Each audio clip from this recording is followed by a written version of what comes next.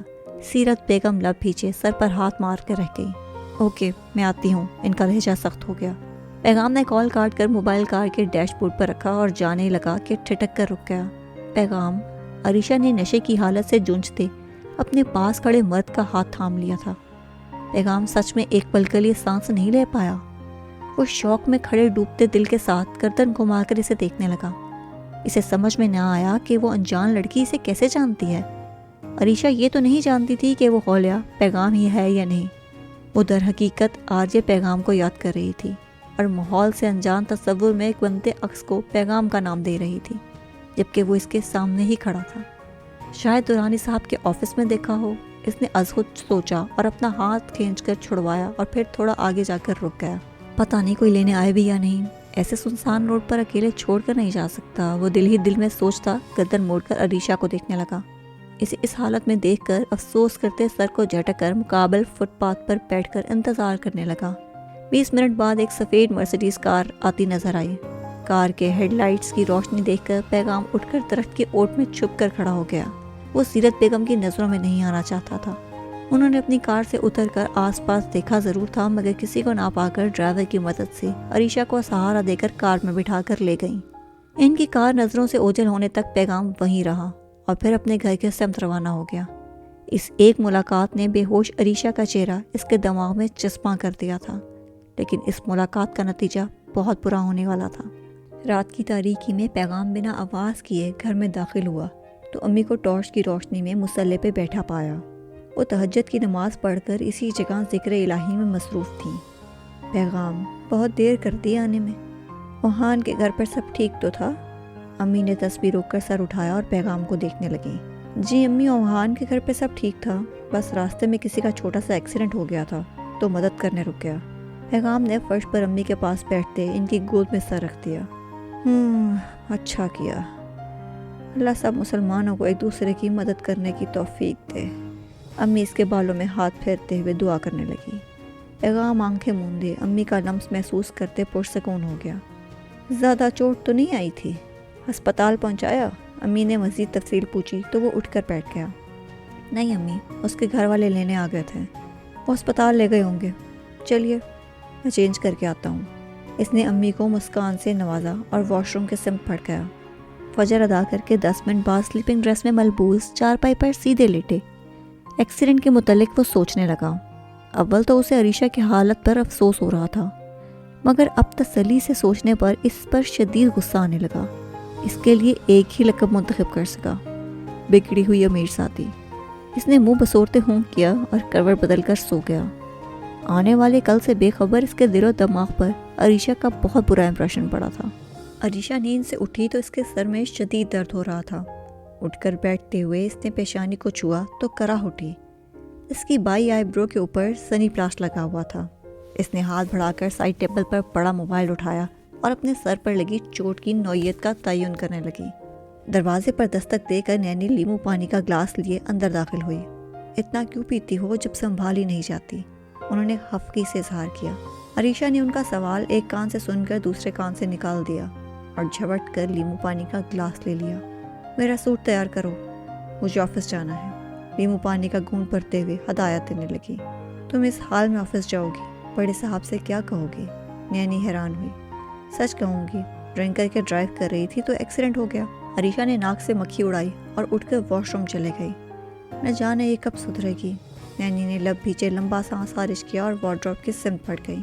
آج دورانی hard would company کی مالکن کے طور پر اس کا پہلا دن تھا۔ وہ ڈارک براؤن کلر کے 3 پیس سوٹ میں ملبوس، بالوں کی اونچی پونی بنائے، بلیک ہیل پہنے اور ہلکا میک اپ کیے، بزنس وومن کے انداز میں سربراہی سیٹ پر بیٹھے کانفرنس روم میں موجود سٹاف ممبرز کو باری باری سنتی رہی۔ ہر کوئی خود کو اپنا نام اور عہدہ بتا کر متعارف کروا رہا تھا۔ افتخار عارف اس کا چیف سٹاف تھا۔ سب کا تعارف سننے کے بعد اس نے اب تک صنعتی پیداوار اور مصنوعات پر میٹنگ رکھی۔ اس میٹنگ پر بھی پریزنٹر افتخار عارف ہی رہا۔ اس کی تفصیلات سے عریشہ کافی محفوظ رہی۔ ریئلی امپریسو افتخار، مجھے آپ سے آگے بھی اسی حسن کارکردگی کی امید ہے۔ میٹنگ کے بعد اس نے افتخار سے مصافحہ کرتے ہوئے سراہا۔ تھینک یو میم، میں ہمیشہ اس کمپنی کی خدمات میں پیش قدم رہوں گا۔ افتخار نے پذیرائی وصول کرتے ہوئے سر کو خم دیا۔ کچھ دیر مزید بزنس پر مباحثہ کر کے دونوں اپنے اپنے کیبنز میں چلے گئے۔ عریشہ کا کیبن دوسری منزل کا سب سے بڑا کمرہ تھا۔ عریشہ شان سے چلتے ہوئے آئی اور ایم ڈی کی آرام دہ سیٹ پر جا بیٹھی۔ سیٹ کی پشت سے ٹیک لگائے آنکھیں موندے لمبا سانس لے کر کامیابی کی مہک محسوس کرنے لگی۔ اس وقت اسے اپنا آپ کسی شاہی ملکہ سے مماثلت کرتے ہوئے محسوس ہو رہا تھا۔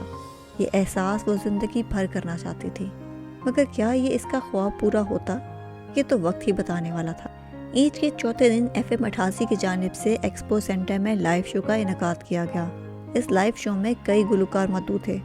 فرق شبیر، عاطف اسلم، آئمہ بیگ کے ہمراہ دیگر چھوٹے بڑے سنگرز اپنی سنگنگ کے جوہر دکھائیں گے۔ اس کے ساتھ ساتھ فوک ڈانس اور آتش بازی کے شائقین کو بھی انٹرٹین کیا جائے گا۔ رقص بازی دیکھتے ہوئے لوگوں کا ہجوم کھانے پینے کی اشیاء سے بھی لطف اندوز ہو رہا تھا۔ چونکہ یہ شو FM 88 کی جانب سے منعقد کیا گیا تھا، اس لیے محض آوازوں سے جانے مانے RJs کی جھلک دیکھنے کے لیے لاتعداد ریڈیو سامعین بھی آئے ہوئے تھے۔ اس تعداد میں عروج اور سماویہ بھی تھیں۔ وہ دونوں پاستا کھاتے گانا سننے میں مگن تھیں جب عروج کے نمبر پر عریشہ کی کال آنے لگی۔ کہاں ہو تم دونوں؟ اس نے عروج کے پس منظر میں گانے اور ہجوم کا شور سن کر استفسار کیا۔ ہم ایکسپو سینٹر آئے ہیں، FM 88 کا شو ہے، بہت سارے RJs اور سنگرز بھی آئے ہیں، عروج نے تقریباً چلاتے ہوئے جواب دیا۔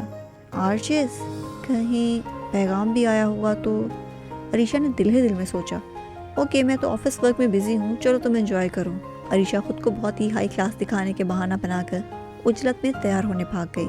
عروج نے موبائل فون کان سے ہٹا کر بے یقینی سے دیکھا اور شانے اچکا کر پھر سے انجوائے کرنے لگی۔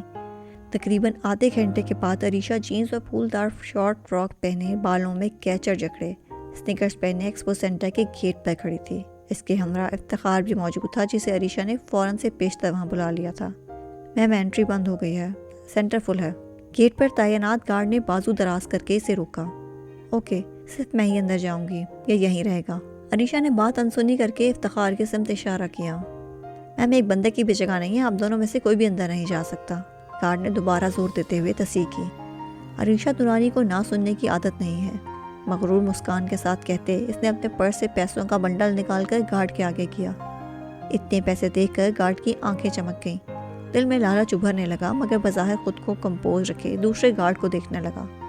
اس کی حالت بھی یکساں تھی۔ میرے پاس آتا وقت نہیں ہے، جلدی کرو۔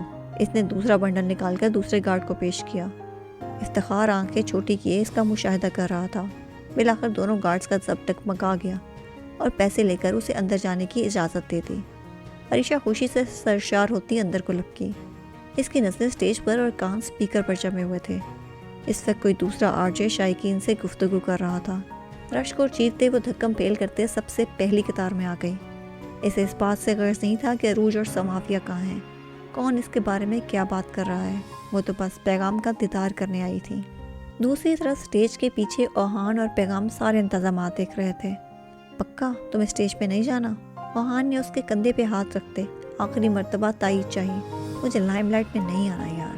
پیغام نے نفی میں سر ہلایا۔ میں لائٹ آن نہیں کریں گے، مین لائٹ آن نہیں کریں گے، تمہارا صرف سایہ آئے گا، شو کی ریٹنگ بڑھ جائے گی یار، یہ کراؤڈ تو تمہیں دیکھنے آیا ہے۔ اوہان نے آنکھ کا کونا دبا کر اس کا کندھا تپتپایا۔ عریشہ بے صبری سے اگلی اناؤنسمنٹ کی منتظر تھی۔ ہوسٹ اگلے RJ کے بارے میں بتانے سے پہلے بہت وقت لے رہا تھا، جس سے اس کی تڑپ بڑھنے لگی تھی۔ وہ پیر پٹک کر بار بار اپنے اسمارٹ واچ پر ٹائم دیکھتی اور سرد سانس خارج کرتی۔ اور اب سب کا انتظار ہوا ختم۔ ہوسٹ مائک پر اونچا بولا تھا۔ فضا میں خوشی کے مارے چیخ و پکار گونج اٹھی۔ تالیوں اور سیٹیوں کے شور سے ہوسٹ کو بولنے کا موقع ہی نہ ملا۔ کسی روز تم سے ملاقات ہوگی، میری جان اس دن میرے ساتھ ہوگی، مگر کب نہ جانے یہ برسات ہوگی۔ میرا دل ہے پیاسا، میرا دل اکیلا، ذرا تصویر سے دور نکل کے سامنے آ۔ پیغام پیغام، سارے ہجوم ایک آواز ہو کر اس کا نام پکارنے لگے۔ تقریباً سبھی ریڈیو سامعین کو پیغام کے گانوں کی پسند معلوم تھی، اس لیے یہ گانا بجتے ہی سب کو اندازہ ہو گیا کہ وہ سٹیج پر آنے والا ہے۔ نہیں یاد کب سے مگر میں ہوں جب سے، میرے دل میں تیری محبت ہے تب سے، میں شاعر ہوں تیرا تو میری غزل ہے، بڑی بے قراری مجھے آج کل ہے۔ گانے کے بیچ میں پیغام اشعار پڑھتے سٹیج پر آیا۔ نہ جی بھر کے دیکھا نہ کچھ بات کی، بڑی آرزو تھی ملاقات کی۔ السلام علیکم پاکستان۔ اس نے سر پر بلیک پی کیپ پہنی ہوئی تھی اور چہرے کو بلیک ماسک لگا کر ڈھکا ہوا تھا۔ شائقین میں اسے سراہتے نعرے بلند ہو گئے، سب میں خوشی کی نئی لہر دوڑ گئی۔ عریشہ اسٹیج کے کافی قریب تھی، مگر چونکہ اسپاٹ لائٹ بند تھی اور پیغام نے پی کیپ اور ماسک لگا کر اپنی پہچان خفیہ رکھی تھی، اس لیے وہ اس کا چہرہ صحیح سے دیکھ نہ سکی۔ کیسے ہیں آپ سب؟ اپنے لائیو پرفارمنس سے جادو بکھیرتے اس نے مائک آڈینس کی سمت کیا۔ اوہ! اس کے جواب میں آڈینس نے صدا بلند کی۔ اس خوبصورت شام میں آپ سب کے دل پسند آرچے پیغام کی جانب سے خوبصورت سا پیغام۔ خوش نصیب ہوتے ہیں وہ لوگ جن کو بات کرنے کے لیے کچھ خاص لوگ میسر ہوتے ہیں، سننے والے، لہجہ پڑھ کر دکھ کو سمجھنے والے اور ان دکھوں کا مداوع کرنے والے، مرہم بننے والے۔ آپ سب کی اتنی محبت کا بے حد شکریہ۔ آخری بات مکمل کر کے وہ ہاتھ ہوا میں جھلاتے واپس اسٹیج سے اتر کر بیک اسٹیج چلا گیا۔ عریشہ اسے رش میں غائب ہوتا دیکھ کر بےتاب ہونے لگی۔ وہ سب کو پرے کرتی اس کے پیچھے بھاگی۔ بیک اسٹیج پہ بھی کارکنان کا رش لگا تھا۔ اس نے دیوانہ وار سامنے آتے مردوں پر نظر دوڑائی۔ اس کے ہاتھ جو بھی آتا گیا وہ اس کا گریبان پکڑ کر پیغام کا پوچھنے لگی۔ 3-4 مردوں سے پوچھ گچھ کر کے اس نے ایکسپو سینٹر کے کارکن کو روک لیا۔ آرچے پیغام کہاں ملے گا؟ اس نے اتنی مضبوطی سے اس سے جکڑا کہ وہ گھبرا ہی گیا۔ احفام والے تو ابھی بھی نکل کے گئے ہیں، اس کارکن لڑکے نے اپنا گریبان چھڑاتے ہوئے تیزی سے جواب دیا۔ عریشہ نے اسے جھڑکا اور گیٹ کی جانب بھاگی۔ باہری راستے پر آنے جانے والے راہگیروں کی قطاریں موجود تھیں۔ وہ سب کو ہٹا کر دھکم پیل کرتی یہاں گیٹ پر پہنچی اور وہاں اوہان اور اس کی ٹیم کی 2 گاڑیاں آگے پیچھے تیزی سے مین روڈ پر اوجل ہوتی نظر آئیں۔ شٹ! عریشہ نے پیر پٹک کر خلا میں ہاتھ مارا۔ بھاگ بھاگ کر آنے سے اس کی سانس پھول چکی تھی، چہرہ سرخ ہو گیا تھا، مگر ساری محنت رائے گاں گئی۔ پیغام جا چکا تھا، اسے دیکھنے کا ارمان ہی رہ گیا تھا۔ انٹرنس کے مین گیٹ پر افتخار اس کا منتظر کھڑا موبائل میں گیم کھیل رہا تھا جب پرائیویٹ نمبر سے اسے کال آنے لگی۔ کہاں ہو؟ اسپیکر پر روبدار آواز گونجی۔ ایکسپو سینٹر کے سامنے، افتخار نے آس پاس دیکھتے ہوئے جواب دیا۔ اور عریشہ؟ دوسرا سوال بھی اسی ٹھوس انداز میں ہوا۔ طابر صاحب اپنے اسٹڈی روم کے راکنگ چیئر پر بیٹھے سپاٹ انداز میں بات کر رہے تھے۔ وہ سینٹر کے اندر ہیں، افتخار نے بنا سوچے سمجھے جواب دیا، جو اس کو کافی مہنگا پڑا۔ تو تم باہر کیا کر رہے ہو بے وقوف؟ تمہیں ہر وقت اس کے ساتھ رہنے کے لیے کہا ہے نا؟ وہ تیش میں آتے ہوئے کھڑے ہو گئے۔ افتخار گڑبڑا گیا، تھوک نکل کر حلق ترک کیا۔ اسے گویا لگا کہ جیسے طابر صاحب فون سے نکل کر اس کا گلا دبا دیں گے۔ سر، وہ اندر کسی کو جانے کی اجازت نہیں تھی۔ عریشہ پیسے دے کر اندر گئی ہیں، گارڈ نے مجھے باہر ہی روک لیا تھا۔ افتخار تیز تیز بولتا وضاحت دینے لگا۔ کتنے پیسے دیے ہیں اس نے؟ طابر صاحب مزید بگڑ گئے۔ 2 لاکھ کا بنڈل تو ہوگا۔ افتخار نے بنڈل کی موٹائی یاد کر کے اندازہ لگایا۔ اور تم دیکھتے رہے، روکا کیوں نہیں؟ تمہیں اس کا چیف سٹاف کس لیے بنایا ہے؟ اگر وہ روز اس مقدار میں پیسے خرچ کرتی رہی تو ہمیں کنگال کر کے کمپنی واپس ملے گی۔ ان کا لہجہ سخت تھا، مگر آواز قدرے بلند ہو گئی۔ وہ سیرت بیگم کو باخبر نہ کرنے کی کوشش کر رہے تھے، مگر پھر بھی ان کی آواز اونچی ہوتی گئی۔ Sorry sir. ان کی ڈانٹ سن کر افتخار کا منہ بن گیا۔ اس کے ساتھ رہو، اسے امپریس کرنے کی کوشش کرو، اس کے دل میں جگہ بناؤ۔ افتخار اس کھیل میں نئی کھلاڑی ہے، وہ جلدی پھنس سکتی ہے، اسے قابو کرو۔ اسے قابو کیا تو سمجھو کمپنی واپس ہماری۔ انہوں نے رازداری سے سمجھانے کی کوشش کی۔ طابر صاحب اسے عریشہ کے دل میں جگہ بنانے کا مشورہ دے رہے تھے، پر وہ جانتے نہیں تھی کہ عریشہ پہلے سے اپنا دل پیغام کے حوالے کر چکی ہے۔ وہ دیوانگی کی حد تک اسے چاہتی ہے اور یہ انکشاف ڈیڈ پر بہت بھاری ہونے والا تھا۔ ان کی ہدایات پر عمل کر کے کال کاٹنے کے بعد افتخار نے سر جھٹکا اور عریشہ کی تلاش میں چل پڑا۔ ایگزٹ گیٹ پر عریشہ غم و غصے کی حالت میں دائیں سے بائیں چکر لگا رہی تھی جب وہ بھاگتا ہوا اس کے پاس پہنچا۔ عریشہ، تم ٹھیک ہو؟ اس نے دونوں اطراف سے اس کے گرد بازو پھیلائے اور اسے اپنے حلقے میں لے لیا، جیسے بھیڑ میں اس کی حفاظت کر رہا ہو۔ عریشہ دکھ میں مبتلا تھی۔ پیغام کو نہ دیکھ پانے کی حسرت نے اس کا دل توڑ دیا تھا۔ وہ دبے قدم اٹھاتی اس کے ساتھ قدرے سائڈ پر آ گئی۔ اس جگہ رش کم تھا اور اندھیرا بھی۔ افتخار نے موقع دیکھ کر اسے مزید باہوں میں لینا چاہا۔ عریشہ کی چھٹی حس بیدار ہوئی اور خطرے کا اشارہ دیا تو اس نے فوراً سے بیشتر دونوں ہاتھوں سے زور دے کر اسے خود سے دور کیا۔ افتخار، کیا کر رہے ہو؟ وہ بپری شیرنی کے مانند چلائی۔ وہ مجھے لگا تم بھیڑ بھاڑ سے گھبرا گئی ہو، اس لیے دلاسا دے رہا تھا۔ عریشہ، افتخار نے بہانہ بنایا اور پھر سے اس کے قریب آنے لگا۔ میں کسی چیز سے نہیں گھبراتی، اینڈ کال می میم، میں تمہاری باس ہوں، اپنی حدود مت بھولو۔ اس نے آنکھیں دکھائی۔ اس کا دکھ اب تیش میں بدل چکا تھا جس کا شکار افتخار ہو رہا تھا۔ کیا ہم دوست نہیں بن سکتے؟ اس نے ایک اور کوشش کی۔ میں دوست اور دشمن اپنی مرضی سے بناتی ہوں اور تم فی الحال اس کیٹیگری میں نہیں ہو۔ جاؤ کار لے کر آؤ۔ اس سے ڈپٹ کر عریشہ نے منہ پھیر لیا اور اپنے موبائل میں مصروف ہو گئی۔ افتخار کے پاس ضبط کرنے کے علاوہ کوئی چارہ نہ تھا۔ پہلے باپ کی ڈانٹ سنی اور اب بیٹی کی۔ دانت پر دانت جمائے ماتھے پہ پل ڈالے پارکنگ کی جانب بڑھ گیا۔ یہ واقعی تم ہو؟ امی موبائل پر پیغام کا شو دیکھ کر حیران ہوئی۔ گھر آ کر وہ امی کے سراہنے بیٹھا اور انہیں آج کی شو کی ویڈیوز دکھانے لگا۔ امی کے سوال پر اس نے پلکیں چپکاتے اسبات میں سر ہلایا۔ یہ سب لوگ تو میں سننے آئے ہیں۔ امی پورے سینٹر کو بھرا دیکھ کر چہک کر بولی، جی امی، آپ کے بیٹے کو دیکھنے آئی تھیں۔ پیغام ان کے کندھے کے گرد بازو حائل کرتا انہیں خود سے لگاتا ہوا بولا، پر تم تو ٹھیک سے نظر ہی نہیں آ رہے۔ امی سٹیج کی مین لائٹس بند اور پیغام کی پوشاک دیکھ کر بے دل ہوئیں۔ میری پیاری امی، یہی تو میرا سٹائل ہے۔ لوگوں کو میری آواز اور بولنے کا انداز پسند ہے۔ چہرہ دیکھ کر ان کی دلچسپی ختم ہو جائے گی۔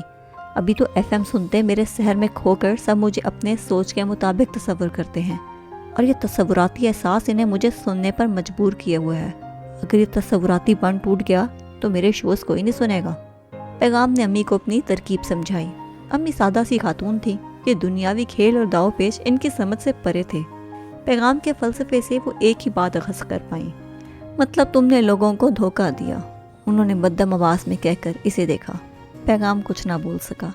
سب اس امید پہ آئے تھے کہ تمہیں دیکھیں گے، تم سے ملیں گے، پر تم ایسے چوروں جیسے ان کے سامنے گئے۔ یہ تو دھوکہ ہوا نا۔ تمہارے سننے والوں کے دل کو کتنی ٹھیس پہنچی۔ امی نے افسوس کرتے سر جھٹکا۔ امی، اس دنیا میں وہی چلتا ہے جو پردے کے پیچھے ہو۔ سامنے آنے پر لوگوں کے نظریات بدل جاتے ہیں۔ پورے پاکستان کے ریڈیو پروگرامز میں سب سے پہلی ریٹنگ میری آتی ہے، اور میں ان لوگوں کا یہ کریز ختم نہیں کرنا چاہتا۔ بس آپ اسے دھوکے کا نام دیں یا جو بھی کہیں، میرا طریقہ یہی ہے۔ میں اسی لیے سب میں مقبول ہوں۔ پیغام خفا ہوتے ان کے سائڈ سے اٹھ گیا۔ اچھا غصہ نہ کرو، میں تو ہر وقت یہی دعا کرتی ہوں کہ تمہیں مزید ترقی ملے، تمہیں ہر کامیابی ملے۔ امی اسے منانے کے لیے اس کے پاس آئیں اور اس کے کندھے پہ ہاتھ رکھتے بولنے لگیں۔ پیغام نے ان کا ہاتھ اپنے ہاتھوں میں لے کر ہونٹوں سے لگایا۔ اچھا، اتنی بھیڑ میں کوئی لڑکی نہیں پسند آئی؟ امی اس کا دھیان ہٹانے کے لیے موضوع بدل گئیں۔ امی، پھر وہی بات۔ پیغام کھلکھلا کر ہنس پڑا۔ ان ماں بیٹے کی جوڑی ایسی ہی تھی۔ اگلی صبح دورانی ہارڈ ووڈ کمپنی کے آفس میں عریشہ وائٹ شرٹ اور وائٹ پینٹ پر ریڈ کلر کا کوٹ پہنے، بالوں کو اوپر باندھے، ہلکے میک اپ میں بزنس ویمن کا روپ لیے اپنی سیٹ پر بیٹھی لیپ ٹاپ میں کل رات کا شو دیکھ رہی تھی۔ اس نے یوٹیوب پہ موجود سارے کلپس دیکھ لیے، پر کسی اینگل سے بھی پیغام کا چہرہ صحیح واضح نہ ہوا۔ آخرکار تب کر اس نے لیپ ٹاپ بند کر دیا اور قداور شیشے کے پار افق میں دیکھنے لگی۔ کیوں پیغام؟ میرا ایک ای میل بھی نہیں پڑھتے؟ کیوں میری کوئی کال نہیں ملتی؟ میں جتنا تمہارے قریب آنے کی کوشش کرتی ہوں، قسمت تم سے دور کر دیتی ہے۔ سیٹ کی پشت سے ٹیک لگائے افق میں دیکھتے ہوئے وہ سوچنے لگی، لیکن میں بھی عریشہ دورانی ہوں، ہار نہیں مانوں گی۔ ایک دن تمہیں حاصل کر کے رہوں گی۔ قسمت کو تمہیں مجھ سے ملانا ہی پڑے گا۔ اس کے عزم میں اضافہ ہوا۔ پیغام کے لیے یہ یک طرفہ محبت آسانی سے ٹوٹنے والی نہ تھی۔ وہ انہی سوچوں میں گم تھی کہ دروازے پر دستک ہوئی۔ اپنے خیالات محو کر کے سیٹ پر آگے ہوتی بیٹھ کر لیپ ٹاپ کھول کر آفس ورک نکالا۔ کم ان، خود کو کمپوز کرتے نظریں لیپ ٹاپ پر مرکوز کرتی۔ افتخار کچھ دستاویز اندر لے کر آیا۔ بلیک 3 پیس سوٹ اور بوٹ میں تیار، کل سے مختلف لگ رہا تھا۔ عریشہ کے سامنے فائل رکھی۔ عریشہ نے سرسری نظر ڈالی اور قلم اٹھا کر سائن کرنے لگی۔ میم، میں اپنے کل کے بیہیویئر کے لیے شرمندہ ہوں۔ I am sorry. آپ نے ٹھیک کہا تھا، مجھے اپنی حدود نہیں بھولنی چاہیے۔ آئندہ ایسی غلطی نہیں ہوگی۔ اس نے سر جھکائے در حقیقت شرمندہ ہونے کی اداکاری کی۔ عریشہ نے پلکیں اٹھا کر اس کا جھکا ہوا سر دیکھا۔ It's okay, just be careful next time. Arisha نے مسکراتے ہوئے فائل اس کی جانب بڑھائی۔ افتخار نے مسکرا کر سر کو خم دیا اور فائل لے کر واپس نکل گیا۔ عریشہ نے پھر سے ٹیک لگائی تھی کہ دروازہ ایک مرتبہ پھر کھلا اور سیرت بیگم اندر داخل ہوئیں۔ Mom, what a pleasant surprise. Arisha seat سے اٹھی اور ٹیبل کے سائڈ سے نکل کر موم کو گلے لگایا۔ سیرت بیگم خوش اخلاقی سے اسے گلے ملی۔ ویلکم ٹو مائی آفس موم، کافی پئیں گی؟ عریشہ واقعی نے دیکھ کر خوش ہوئی تھی۔ Of course my darling. Mom نے ہوائی بوسہ دیتے ہوئے حامی بھری۔